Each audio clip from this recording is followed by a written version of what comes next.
My guest today is Bruce Richardson. Bruce made his living as an internationally touring comedian and singer-songwriter, but later in life became an avid birder. In 2015, he and his wife Lynne embarked on a life-changing trip around Australia.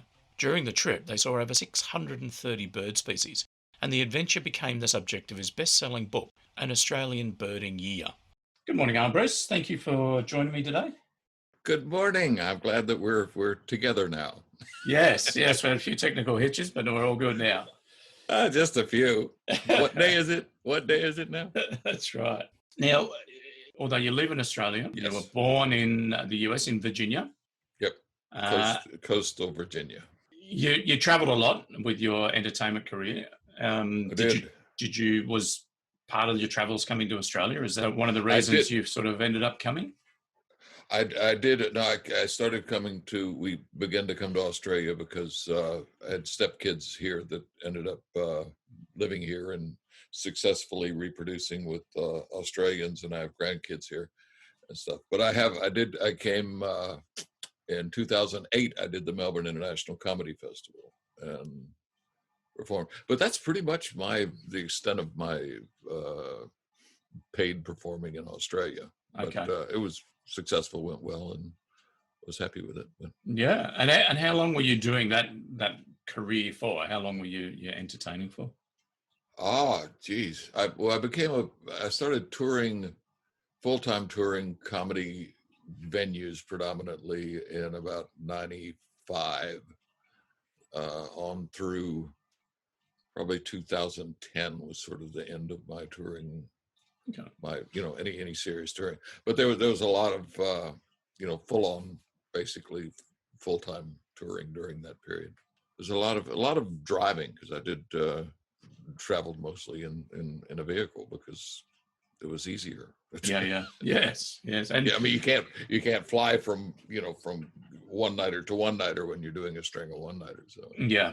And that got you, so all this traveling obviously got you set up for what we're going to be talking about a little bit later, is your trip around Australia, which was the precursor to the book that came out in October. So, but we'll get to that a little bit later.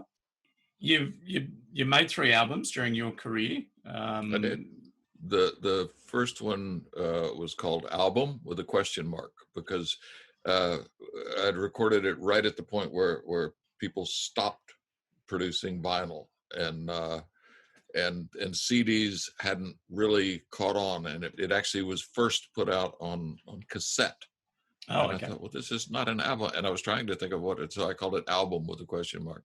The second one was called Still Laughin', which was based on a woodcut that I had done and then colored of a laughing fish. And the third one is called oh great, I'm gonna blank on the name of my third. Late Bloomer. Thank you.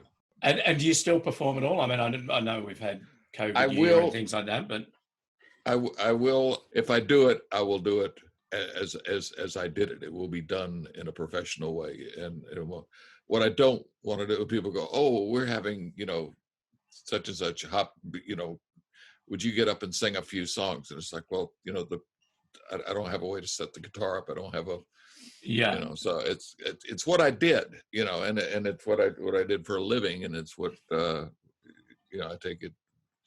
Although it's comedy, it was comedy based. I take it very seriously.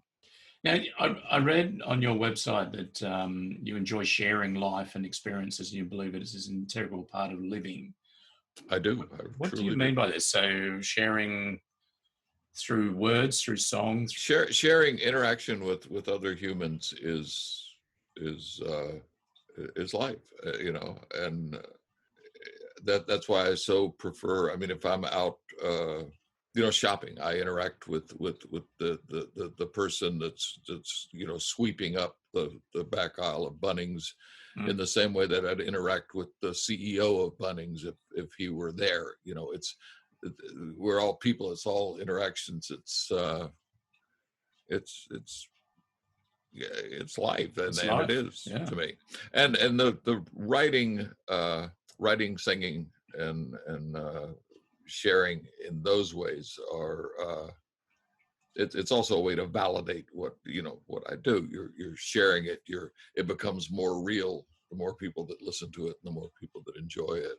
Mm. So I've said, partially jokingly, but absolutely seriously, that that although I'm now considered a writer, that I made my living as a performer, as an entertainer.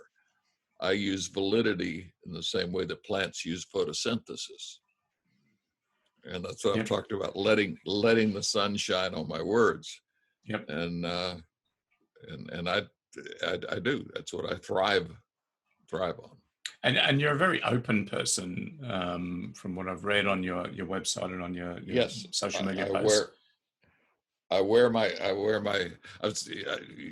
hear I wear my heart on my sleeve. I wear my life on my sleeve sometimes, too much, I think, or certainly too much for some people. But and you reflect a lot of your experiences in your life in your songs as well. Well, I did when I was writing songs. Yes, everything I write is true, whether it's books, whether it was songs, even the funny songs. They came out of something that I either believed or that happened to me or that I thought or that if you look through the titles on my albums, there's a story behind each one, and they're all true. And it's the way I've always created.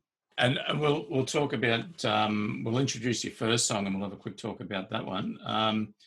ADD Cowboy. This is one that you've written. Can you tell me a bit about this one? I began it as a different song, which as you listen to it, you'll hear that referenced toward the end of the song. But yeah, I made it as the first song. I chose it as the first song for this interview because the book itself is written by an ADHD person for myself. So it's written, there's short paragraphs, pictures, there you can read it in little hunks. It's very ADHD friendly. I am the poster child of attention deficit disorder, and I was not diagnosed until my late 40s, early 50s, and I had no idea. Okay. I mean, it explained so many things about my life, and I think many bird watchers are ADHD, and I think it actually helps you. It makes for a better birder. It makes your list a mess. It truly does. But it's the fact that I can be talking to you, seemingly fully focused on you, and out of the corner of my eye see a bird and catch it, and it's that scanning constantly, the brain being open and constantly scanning. Now, before we went to that song, you were talking about that being ADHD makes for better birding. I think so. I officially became a birder, I consider, in 2009. I was always interested in all things nature. I was a saltwater sport fisherman. I was interested in nature and whatnot, but I didn't, once I got the birding bug, I got the birding bug. So it wasn't as you say, you're a bit of a nature lover, but but I didn't pay any attention to to what I was seeing. I was like, oh, that's a pretty bird, right? Like I was talking about this to my friend James, that I used to perform in the Cayman Islands. It was a wonderful club there. It was like this great gig because you got to do anything, all these snorkeling trips and everything, and there was a parrot there, but I have no idea what it was. I did notice it, and I thought, oh, cool, a parrot. Later he looked it up, and I forget, it's the Cayman something parrot. It only occurs there, and it's like, so I've seen that, but I didn't, I didn't bird. I wasn't into it yet. So when you did get into birding, you sort of noted that one of your inspirations was The Big Twitch, which is a book by John Beaufoy and another one, The Kingbird Highway from Ken Kaufman. So were they things that you read that got you into birding, or you developed an interest in birding and then you read these and thought, yeah, this is what I really want to do? I read The Big Twitch. My son-in-law gave it to me and said, you read this, bird watching. It's, I think you'll enjoy it. And I, wasn't into bird watching, but I read it and I was like, this sounds like fun, and I could hang out with this guy, and, realizing that birders were, fun people and stuff. And then not long after that, I read Ken's book and I was like, oh, this is phenomenal stuff. And those were more the inspiration for why I went ahead and put a book together after we did traveling and birding. Yep. But yeah, the three I've said, actually I say in the book, there's three other than the birds themselves, three things that really pushed me toward being a birder. One was the Big Twitch. Another was the writings of Patrick O'Brien with Stephen Maturin and Jack Aubrey. There's a 20-book series, but Maturin was a naturalist who had particular interest in birding and ornithology, and that was fascinating. And then the third thing was going to the Western Treatment Plant, which I now live 10 minutes from. Okay. And we'd gone and secured a key for the day. We were visitors. My son-in-law was not a member, didn't have his own key. We went out there and my head exploded. I mean, there's a photo of me standing at the Western Treatment Plant. And I think that was early 2009. So okay. Yeah, that was the beginning. And the Western Treatment Plant, that's the sewerage works in yes, West Melbourne. Yes, south of Melbourne. Birders love sewage works. And birds do too, I guess. Yeah, and that's why it's the joining together. Yeah. So do you have a good sense of smell, or do you put a nose peg on when you go? It's not stinky there. It's okay. even the if you get over into the sort of the northern part of it, there can be sort of an acrid background smell. Mm. But actually it was Sean Dooley that said that even that he doesn't think of as a bad smell because he relates it to it smells like the treatment plant to him and it smells like birding. But for the most part, it's not a stinky place. These are ponds and stuff that have long since lost their relation to poo. Yes, and the wetland environment and the organisms that break it all down are thriving. Now, 2009, so you've been birding just over 10 years. What is, so you've been keeping a list for that entire time now? I have, in my own, in my ADHD way, but it is that I've had people with functioning brains go over it and fix it. And actually I found something I've never told in public before, actually, but my 700th bird was actually my 701st bird. Oh, okay. And I got a tattoo for my 700th bird, but it'll remain. I will still keep it as it. Yeah, it's not. The number is not as important. The number is a carrot on the end of a stick. So how many birds on the list now? Counting splits and things, 754. I mean, that's a significant number of birds. We're talking. It is over 3/4 of Australia's listed species. I think it's a little over 900. I think is where we're at. Which now my dear friend Mike Carter and my dear friend Richard Baxter have both gone over 900. I don't know if anybody else has. I haven't looked since then. But so these lists, are they on public display somewhere? Do you keep yours on a public domain or? Well, there's a Tony Palliser has a little web page of birders totals.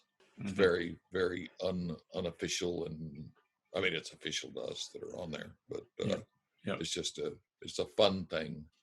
It's all, and I can't impress that enough. And I know you've heard it a million times as a birder and anyone listening to this, but everyone's list is their own. I keep a list of birds by the IOC official listing. Some people use Clements. That's another. And some people will only list a bird that they've had a photo of. I have good friends like that. They have to get a photo of the bird. it's whatever you want it to be. It's Yep. as Ken Kaufman says, birding is something we do for fun. If you enjoy it, you're a good birder. If you enjoy it a lot, you're a great birder. Yeah. That's birding.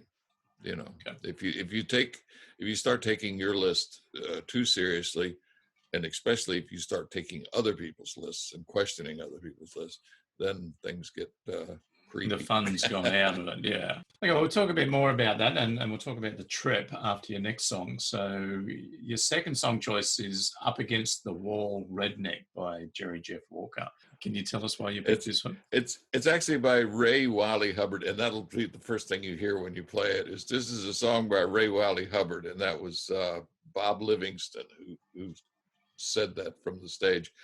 There was a period of my life that I lived in Austin, Texas.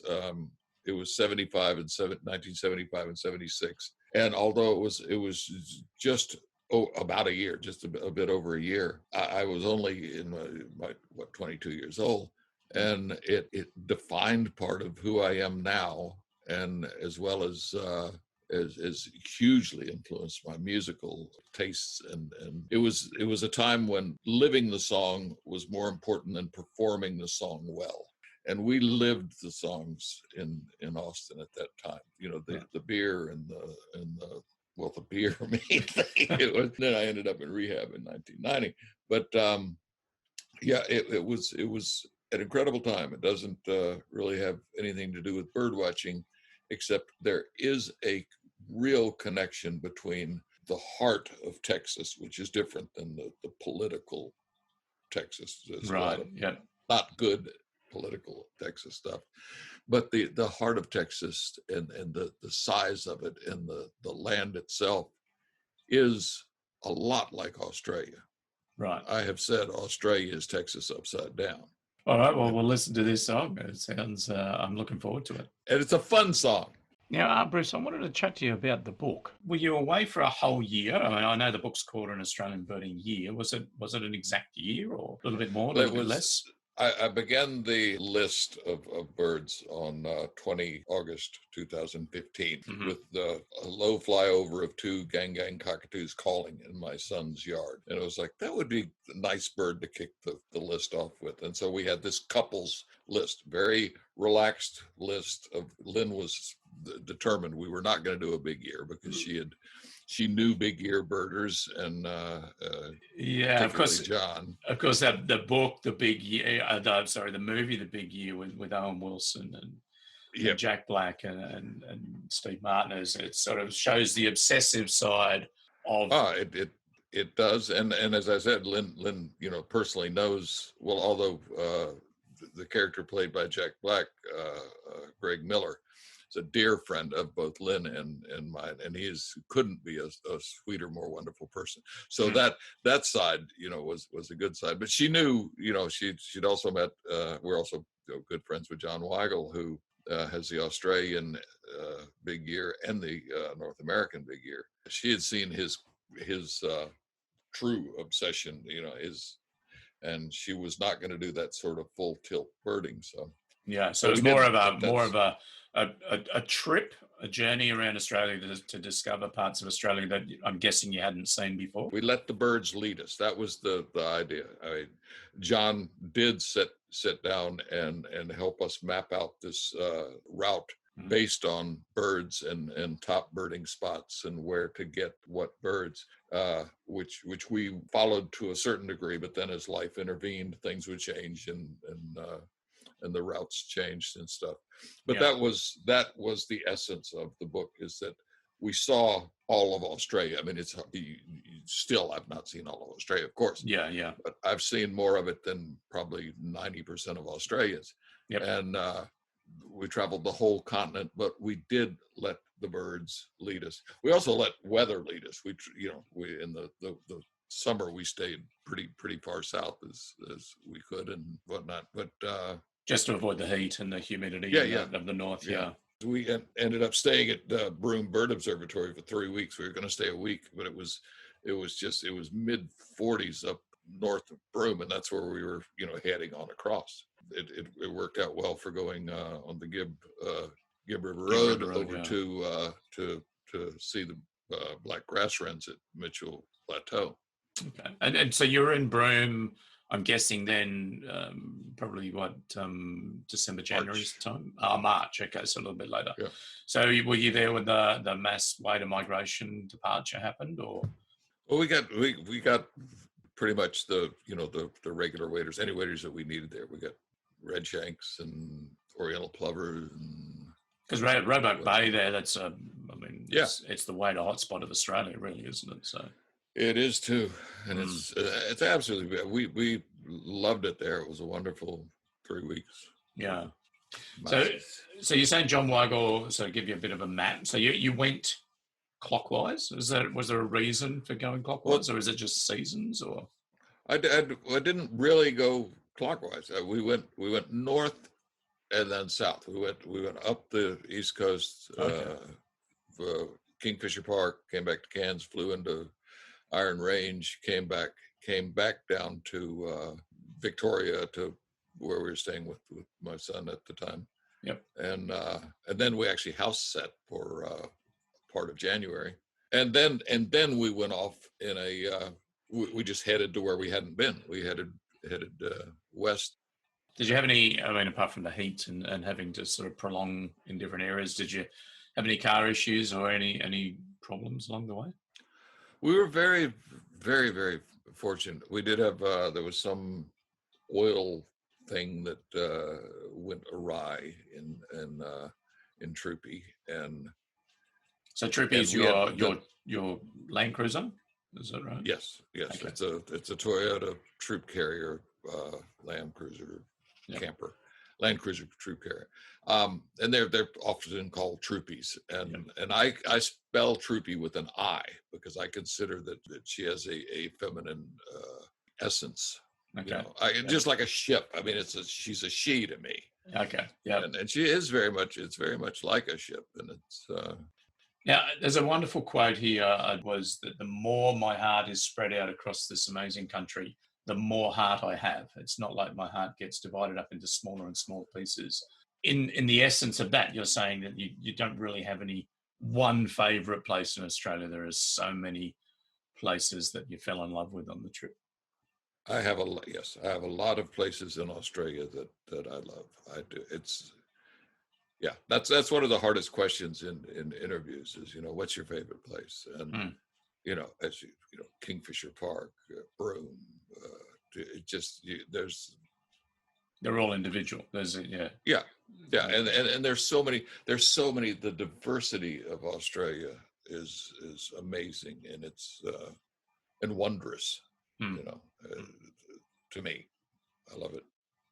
Sounds great. Now, I was going to ask you about tips for would-be travelers. Is there one or two specific things that you might advise people to do or prepare for? I have thought about that, and the biggest advice is to be prepared to be flexible. Right. Be prepared to go with the flow of what's going on. So since that trip, you've obviously continued birding. Yeah. I know you went to 𝗀𝗃𝗃 𝗃𝗃 and Christmas Island last year. Fell in love. 2019. Fell in love with particularly 𝗂𝗂𝗃. Okay. Oh my God. And where to next, Bruce? What's the next place that's on your hit list for birding? I'm hoping to, health permitting and weather permitting, to go up to Opalton, West Queensland area. Okay. Pick up they've split the grass wren that most everybody else already had seen as a rusty grass wren. Right. But I never got around to going by and seeing it, so I need to. It's now called the Opalton grass wren, and then from there possibly toward Cooktown, maybe up into the Iron Range, but I don't think weather's going to allow that. I think they're predicting a very wet. We're going to listen to your third song now. So this song is called Spanish Pipe Dream by John Prine. Can you tell us a bit about this one? John Prine is one of the biggest influences on my songwriting that there is. Prine and Bob Dylan. But John Prine, I performed this song hundreds upon hundreds of times when I did covers, when I played in bars and stuff before I was touring venues as 𝗏_Bruce, Yeah. I was just 𝗏_Bruce playing in the corner of the pub kind of thing. And I played the song hundreds of times. And to this day, it is probably the best advice out there. Blow up your TV, throw away your paper, move to the country, build you a home. Mm-hmm. That's as good as it gets. You say you write primarily for yourself, but also write to share with anyone who cares to read what you write. Yes. So which part relates to the book? Did you originally write it for I yourself? wrote it for myself. Okay. Absolutely. So was it a diary, or you did write it after the trip? Well, I wrote it. Well, it's based loosely on the blogs that I wrote during the trip, and then fleshed out into being a book. But what I wanted was something it was such a wondrous year. I didn't want it to get away from me, so I wanted to write it. And anything, as I don't know whether I said that in the interview or when we were talking another time, anything that I create first and foremost for me. Then if other people, then I think that's where the best creativity comes from, period. And then you share it because you want to. I do. And when you're at that level, when you're ready to share it. When you've fiddled with, when you've gotten it to a point. So you wrote the book. It had a different name. I think it was just called a birding year. It was just called The Year. Oh, The Year. Actually. Okay. Just The Year, and that was. And you printed off a few personal copies or a small print run just to hand to friends, and that, is that how it started? It was a print on demand thing. Okay. Right. So it was, but it was really Lily was a good friend of mine. She did the layout and design work on it, and it was beautiful. It was beautiful. And then you met a UK publisher, John Beaufoy Publishing, based in Oxford. How did you get to meet John? Did they find out about your book and contact you, or? Dean Ingwerson, who's also John publishes, writes books that John publishes, or has a book or books. Yeah, Naturalist Guide to the Birds of Australia. Yeah. Well, there you got that one. And he liked the book, and he said, "Would you like me to recommend it to John?" And I said, "Yeah, that'd be cool." And that was it. Okay. And has it changed a lot? Did it, having I suppose a large publisher involved, did they require many changes, or do they? They changed the cover and the title. It went from being called The Year to being called an Australian Birding Year, because John said he wanted Australia in the title, which makes sense and stuff. Yeah. But in essence, it's the same book as far as content. We fixed a couple of mistakes that I had wanted fixed in the original, in the year. But other than that, it's pretty much the same book, different cover. Wonderful, and it's doing really well. It's featured on Amazon Australia's top selling list. I think you're very as happy yours with. Is. Yeah. That's in a different category. We're often side by side in bird watching. Is there another book? Is this the catalyst for another?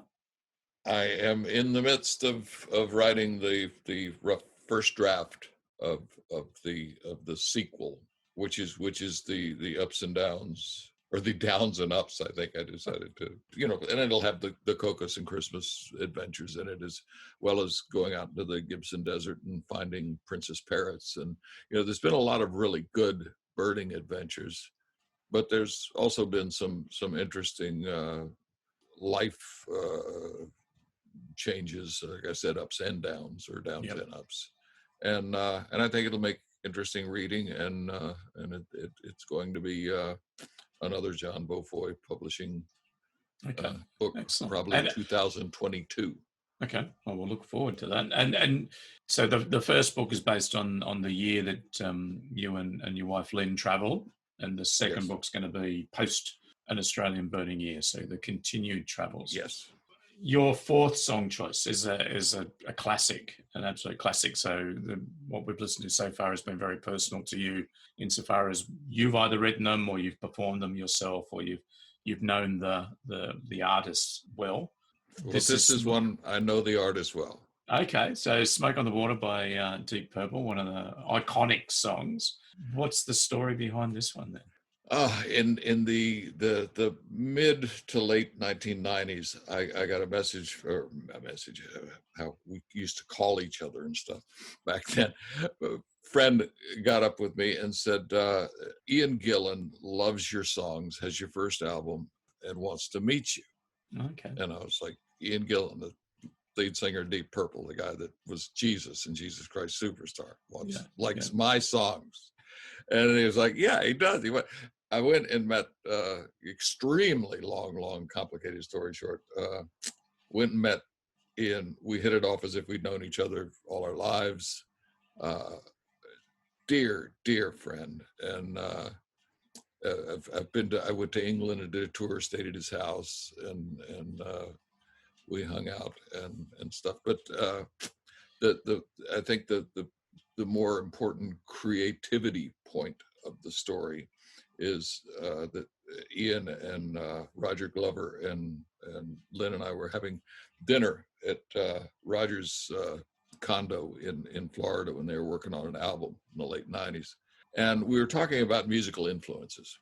So I'm sitting here with legends, hearing about their musical influence. And we all said Dylan, and I said, oh God, yeah. I said, I was 10 years old when I wanted to be Bob Dylan. I was this little kid that wanted to be Bob Dylan. And Roger Glover said, well, you've done that, haven't you? And I said, of what? And he said, well, you've done that. He said, you write songs, you record albums. We know your songs. We play them for our friends. We listen to them. We know the words to them, and you've done that. You're in essence. And I was just gobsmacked. And I sat there, first off, feeling phenomenally validated.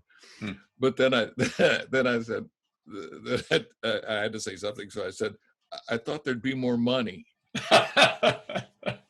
and of course Roger laughed as well.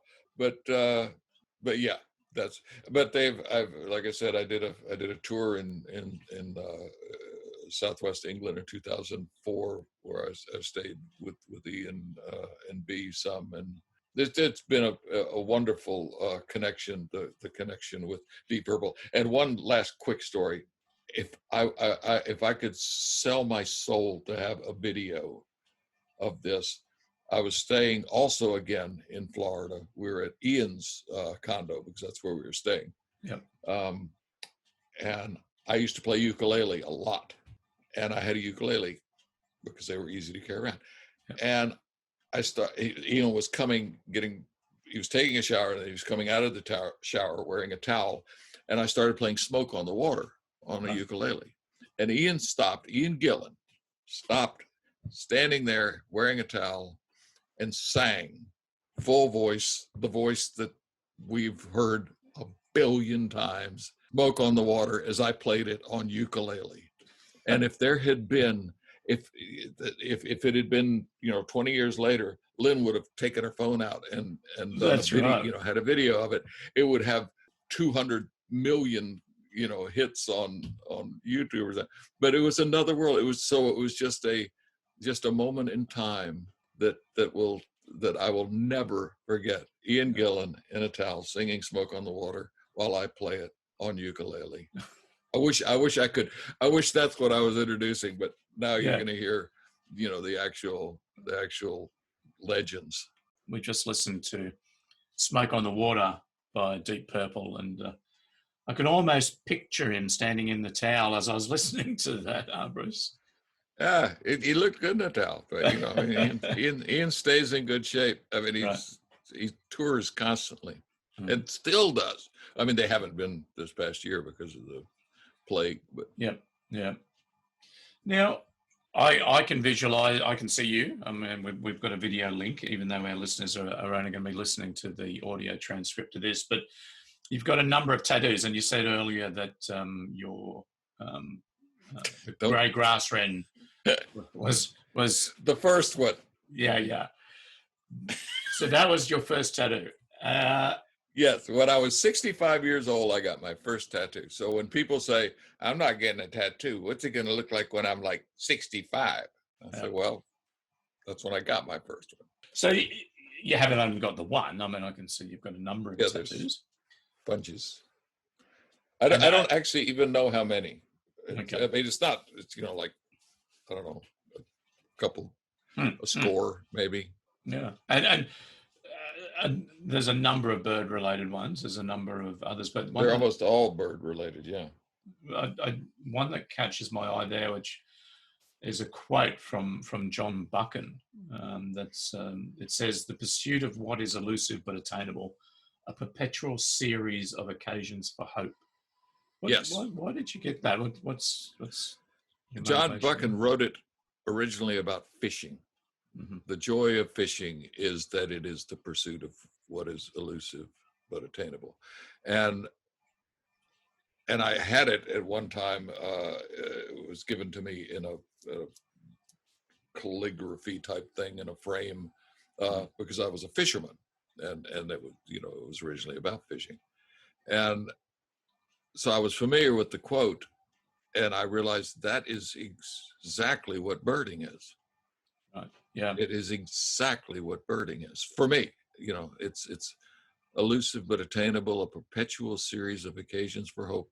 Every time I go out birding, there's a little, bit of hope that I'm going to see something. And particularly if you're going, if you're in pursuit of a specific bird, you have that, that hope of we're going to find the button quail, or we're going to find the, whatever. And your list is so extensive now that finding something new would be. It's getting more difficult. Yeah. It's getting more difficult and more expensive. That's right. Okay. Because you have to you have to go to get them, unless you get the armchair tick, which is someone always renames something or splits. Yes, splits it, and it's like, oh, okay, tick. Okay. My list went up one. So any other tattoos of significance there? I mean, is there other ones that are? Well, they're all significant, or I wouldn't have done them. Well, very true. Very true. Yeah, I love the 𝗕𝗿𝗄𝗰 𝗊𝗂𝗄𝗰, the Plains Wanderer is very special to me. Princess Parrots. Yeah. Which I love. I have the black grass wren. Also have a quote of not a quote, but there's a thing about having a semicolon tattoo that signifies mental health, and particularly in relation to those who might have considered suicide at some point. And the semicolon represents when an author could have ended the sentence but chose not to. Right. Yes. Okay. So it became this sort of underground symbol for, I didn't kill myself, but it also came to just be about mental health awareness.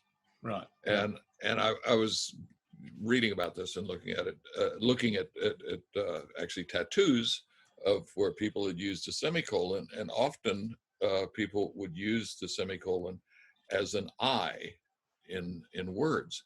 And I thought that could be in the I in bird. And birding is so good for one's mental health. Yeah. Unless you're twitching and you dip. Like, as in you don't get to see what you're as in wanting you miss, to see. You miss the bird. Yeah. Yeah. But no, it is. And actually, I got the tattoo of bird on my wrist with the I is the semicolon RD. Yeah. And then I've got Rufous grass wren. I've got leatherwing kite, which is my favorite raptor. What's that one? I was just showing you also the whale shark.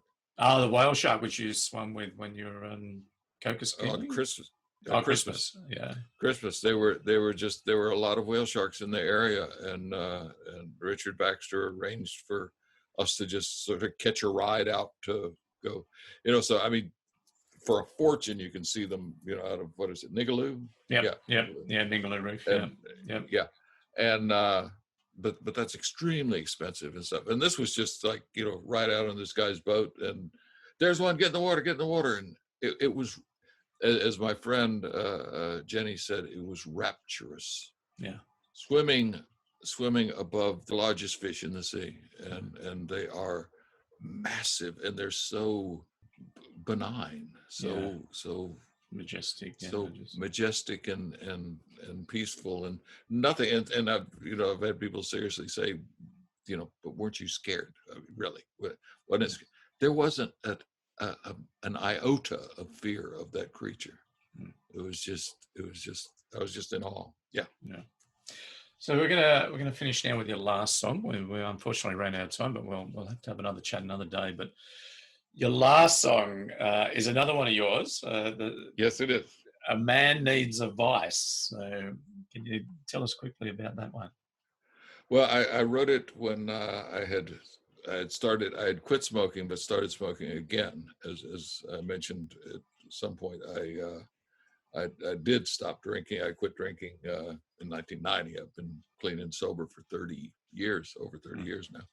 But when I quit smoking, I just about lost it, and I had started smoking again. And that's when I wrote the song about A Man Needs a Vice, because it is sort of a self-explanatory song. Although right now I still don't smoke and I don't drink. You got bird watching. That's your vice. Yeah. Or birding. Yeah, but that's certainly not a vice. Well, unless you do it wrong. I don't know. Anyway, A Man Needs a Vice it speaks for itself, and I wanted to end on I wanted to play one of my songs that was sort of upbeat and fun to listen to. That's also the first time I'd picked up a harmonica in about 20 years. We were in the studio recording it, and I said, we should get somebody to come in and put harp on this. And the producer said, you played harmonica, why did you play harp on it? I said, I haven't played harp in 20 years. And they pulled open this drawer in the studio and took out this not old, but it wasn't brand new, a Marine band harp, and I blew into it and I went, okay. And this was the harmonica on this was just one take of me playing, just first time in 20 years me playing harmonica. Welcome back. You're listening to a Different Track podcast, and today my guest is Bruce Richardson, and we've had a wonderful time chatting about his adventures as an entertainer and comedian, and of course his book, which is An Australian Birding Year, which is available from major bookstores and is one of the Amazon Australia's bestsellers at the moment. So make sure you grab a copy. Bruce, thank you so much for your time today. It's been an absolute pleasure speaking to you. Oh, me as well. Seriously, I could just have babbled on and chit-chatted for ages. Yeah. Well, when the sequel comes out, we'll hopefully we'll have the opportunity to do just that. We will. I will be happy to. Absolutely. And that's what someone did suggest. They said, you're doing a sequel. Keep writing. Do a third book. Do a trilogy. And I said, a trilogy? What are we going to call it? Lord of the Wings? Isn't that stupid? You never know. Lord of the Wings. Anyway, I think a sequel will probably do it, but who knows? You never know.